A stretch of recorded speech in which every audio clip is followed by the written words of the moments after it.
Hi, welcome to Satyas academy. మనం group 2కి సంబంధించి ఇంపార్టెంట్ అప్డేట్స్ని డిస్కస్ చేస్తున్నాం. అందులో భాగంగా ఈరోజు మనము ఇది ప్రెస్ ఇన్ఫర్మేషన్ బ్యూరో. ఇక్కడ మనం డేట్స్ ఇవన్నీ చెక్ చేసుకుంటూ ఒక్కొక్క మినిస్ట్రీని చూసుకుంటూ వస్తాం.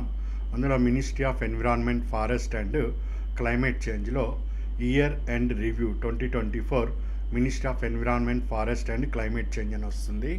దీన్ని క్లిక్ చేస్తే మనకు ఈ విధంగా ఈ మినిస్ట్రీకి సంబంధించి మొత్తం ఏమేమి ముఖ్యమైన సంఘటనలు జరిగాయి అన్నది ఇక్కడ మనకు రావటం జరుగుతుంది.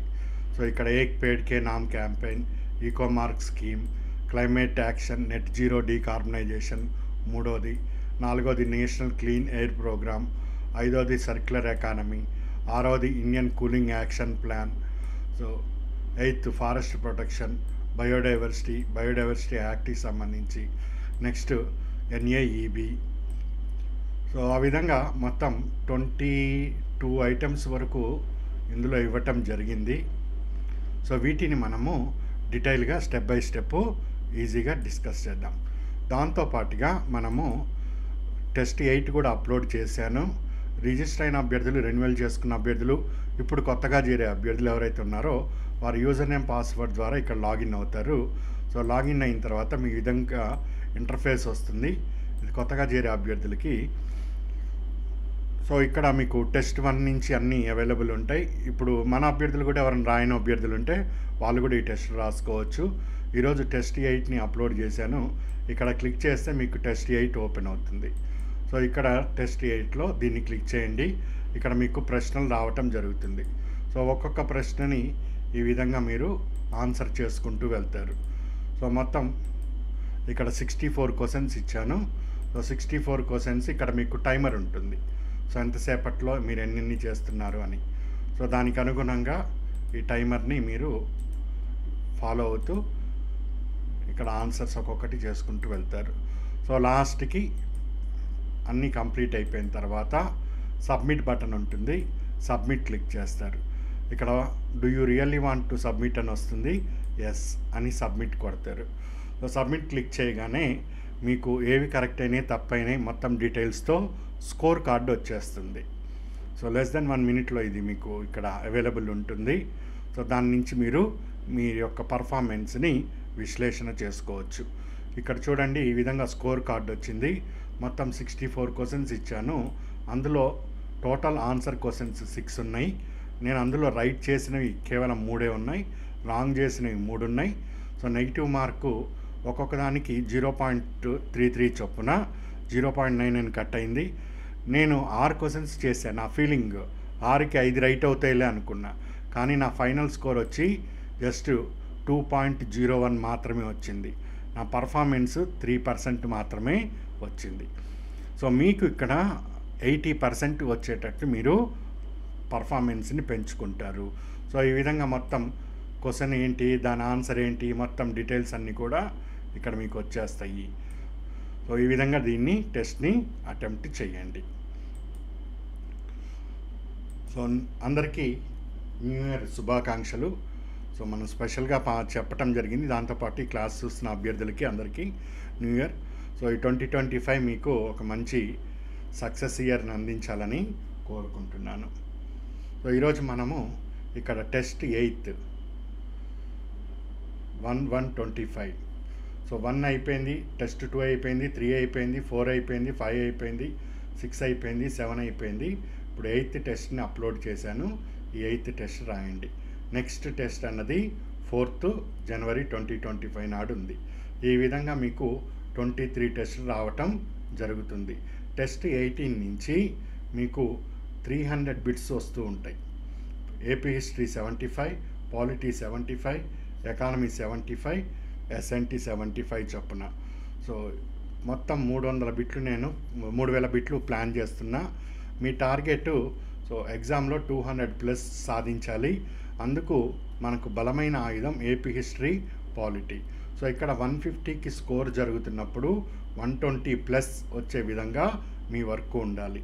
అందుకు మనం ఇస్తున్న ఇక్కడి నుంచి ఇక్కడ వరకు ఉండే ప్రతి బిట్ కూడా చాలా ఉపయోగకరంగా ఉంటుంది. హిస్టరీ కానీ పాలిటీ కానీ ఆ బిట్టు దాని సరౌండింగ్ ఏరియా అంతా కూడా చదువుకొని వెళ్తే ఇప్పుడు మీరు ఉన్నదానికన్నా కూడా అట్లీస్ట్ 1% అయినా కానీ మంచిగా పర్ఫార్మెన్స్ చేయగలుగుతారని నా అభిప్రాయము. సో ఇన్ని బిట్లు చేస్తున్నప్పుడు బిట్టు చేసి దానికి వివరణ కూడా నేను ఇచ్చి పంపిస్తున్నా. చాలా చాలా నాలెడ్జ్ అన్నది మీకు వస్తుంది. సో దాంతోపాటుగా ఈ ఎకానమీ అండ్ ఎస్ఎన్టీ ఏవైతే ఉన్నాయో అవి బేసిక్స్ ప్లస్ మనము ఇచ్చే కరెంట్ రిలేటెడ్ అప్డేట్స్ వీటిని ఫాలో అయ్యారంటే అట్లీస్ట్ ఎంత తక్కువలో తక్కువ వేసుకున్నా కానీ 60+ అయితే చేయగలుగుతారు.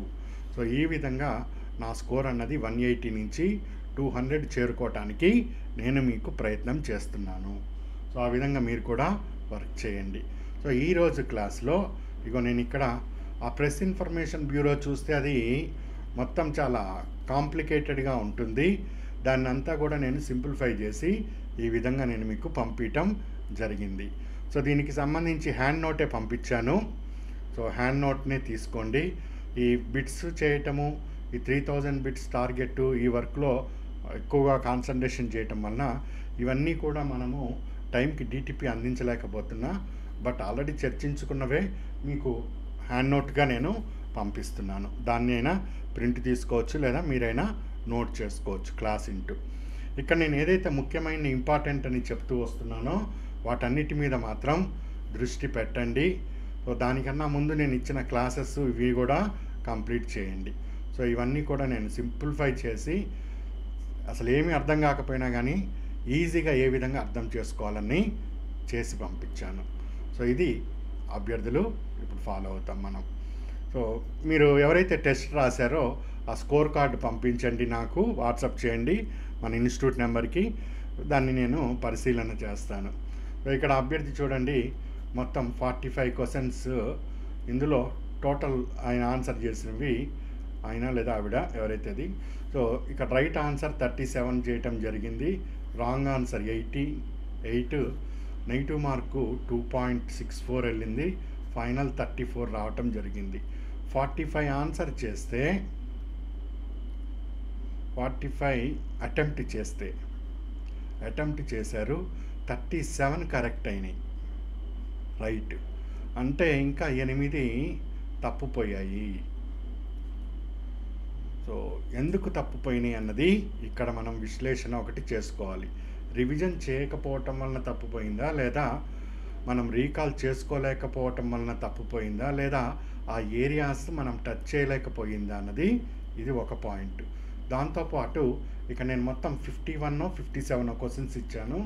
అందులో 45 మాత్రమే అటెంప్ట్ చేసామంటే మిగిలిన ప్రశ్నలు ఎందుకు అటెంప్ట్ చేయలేదు, ఇది కూడా ఇప్పుడు మిమ్మల్ని మీరు విశ్లేషణ చేసుకోవాలి.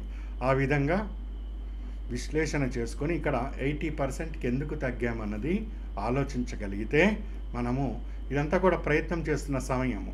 సో ఎగ్జామ్ హాల్లో ఇటువంటి మిస్టేక్స్ చేయకుండా చక్కగా మనం మంచి స్కోర్కి రావటం జరుగుతుంది.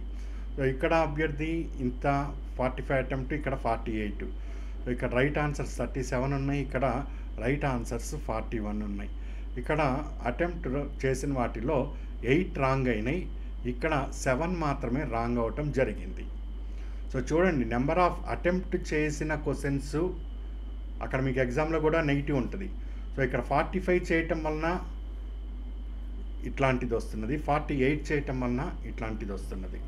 సో నెంబర్ ఆఫ్ క్వశ్చన్స్ ఎక్కువ అటెంప్ట్ చేయాలన్న ఒక ప్రాథమిక అవగాహన మీకు వచ్చింది.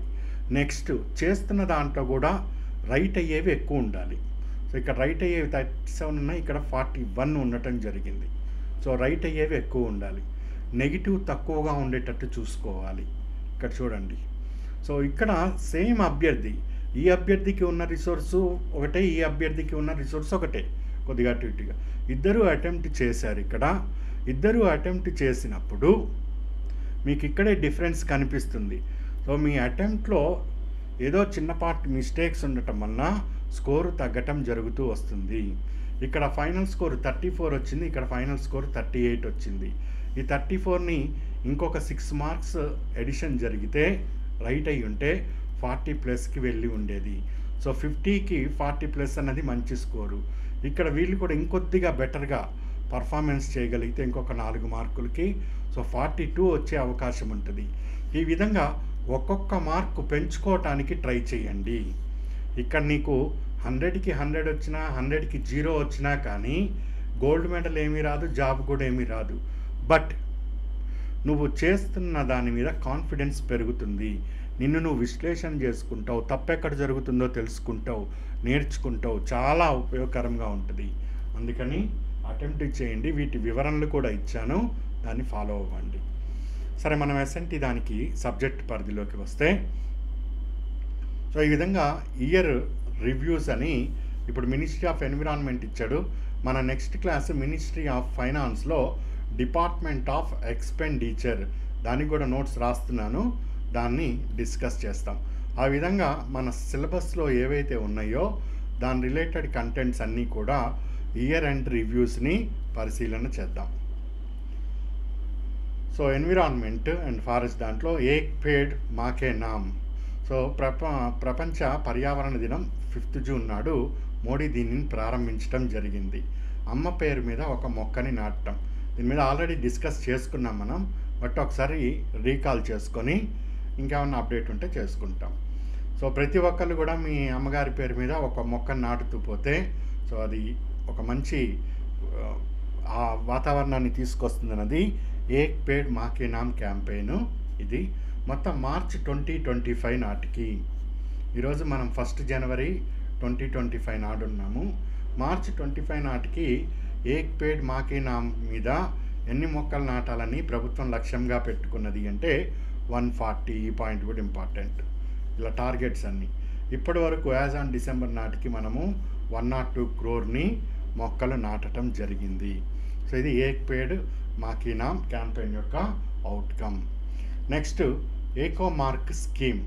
దీన్ని 1991లో ప్రవేశపెట్టడం జరిగింది.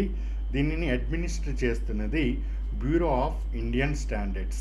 ఇది కొత్తదేమి కాదు, ఇది పాత స్కీమే. సో దాని స్థానంలో మనము 26 సెప్టెంబర్ 2024 నాడు ఈకో మార్క్ స్కీమ్గా దీన్ని ప్రవేశపెట్టడం జరిగింది.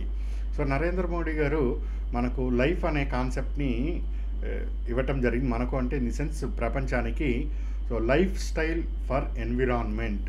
సో పర్యావరణాన్ని పరిరక్షించుకుంటూ మన జీవన విధానాన్ని ఏ విధంగా కొనసాగించుకోవాలి, అది వ్యవసాయ రంగం కానీ, పారిశ్రామిక రంగం కానీ, ఇతర రంగాలు కానీ ఏవైనా ఏ విధంగా అభివృద్ధి చెందాలి.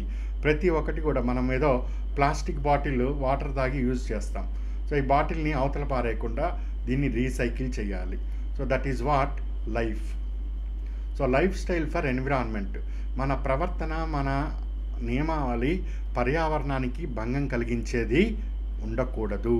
సో పర్యావరణాన్ని మనకు అనుకూలంగా చేసుకుంటేనే మన జీవితం అన్నది సస్యశ్యామలమవుతుంది అన్నది లైఫ్ కాన్సెప్టు. నేను దీన్ని డీటెయిల్గా ఎక్స్ప్లెయిన్ కూడా చేశాను. ఎగ్జామ్కి లైఫ్ ఒకటి, నేషనల్లీ డిటర్మైన్డ్ కాంట్రిబ్యూషన్స్ ఎన్డీసీ పాతది మరియు కొత్తది, కొత్త డేటా కూడా నేను ఇచ్చాను, అది ఒకటి. నేషనల్ ఎయిర్ క్వాలిటీ సంబంధించి WHO ఇచ్చినది మరియు గవర్నమెంట్ ఆఫ్ ఇండియా ఇచ్చింది, ఇట్లాంటి కొన్ని ముఖ్యమైనవి ఉన్నాయి. అవి చదవకుండా వెళ్ళొద్దని ఇప్పటికి 100 సార్లు చెప్పాను, మళ్ళొకసారి కూడా చెప్తున్నాను. సో ఈ 26 సెప్టెంబర్ 2024 నుంచి లైఫ్ స్టైల్కి అనుగుణంగా ఈకో మార్క్ స్కీమ్ని తీసుకొని వచ్చాము. సో దీనిని ఇంప్లిమెంట్ చేసేది CPCB, central pollution control board.